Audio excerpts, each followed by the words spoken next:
Como foi falado anteriormente, o gestor deve se cercar de alguns cuidados na aplicação das avaliações de desempenho, certo? Vejo que é uma grande responsabilidade que nós temos nas nossas mãos avaliar uma pessoa e por isso nós devemos tomar todas as precauções para não ser influenciado e assim proceder corretamente na avaliação. Então veja que aqui nesse slide estão sendo apresentados alguns erros que precisam ser evitados. O primeiro deles é o efeito halo. O que seria isso?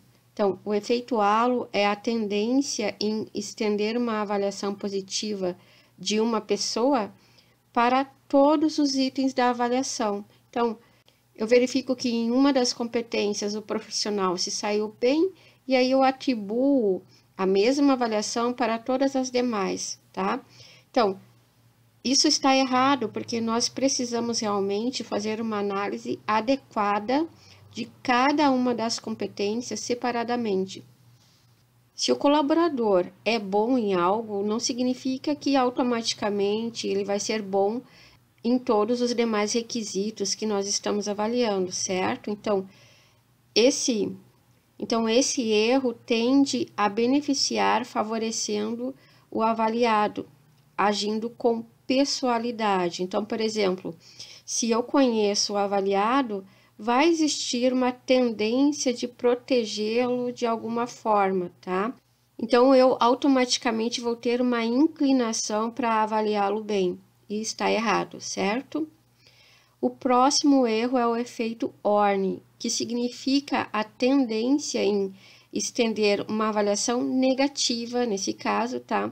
De uma pessoa para todas as competências nas quais ela está sendo avaliada, sem fazer também uma análise mais profunda, mais adequada de cada uma dessas competências separadamente.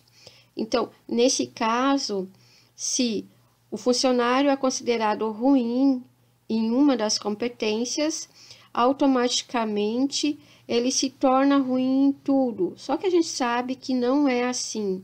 As pessoas possuem níveis diferentes de conhecimento, de habilidades, e nós precisamos avaliar isso com clareza, certo? Então, esse tipo de erro tende a prejudicar o avaliado também, porque o gestor vai agir com pessoalidade. Se existir uma inimizade aí com o avaliado, ou se existir alguma diferença, uma divergência de opiniões com esse avaliado, consequentemente esse gestor vai tender a prejudicá-lo de alguma forma. É hiper, super errado, além de ser antiético, certo? Depois, erro de recensividade. Então, o que seria esse erro? Aqui se costuma destacar na memória do avaliador somente os fatos mais recentes. Então, veja que, normalmente, a avaliação de desempenho vai ser realizada no período de 1 ano, tá? E é claro que dificilmente a gente consegue se lembrar de tudo que aconteceu em todo esse período de tempo, certo?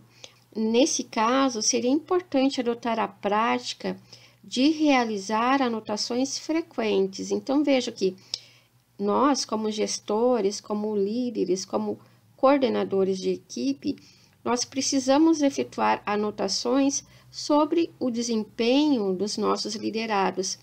Essas anotações vão facilitar muito na hora de efetuar a avaliação, certo? Se o avaliado sabe que na próxima semana, por exemplo, irá participar do processo, de avaliação de desempenho e se destaca nos resultados para se sair bem, o erro do avaliador vai consistir em se lembrar somente deste episódio, somente dos fatos recentes, certo?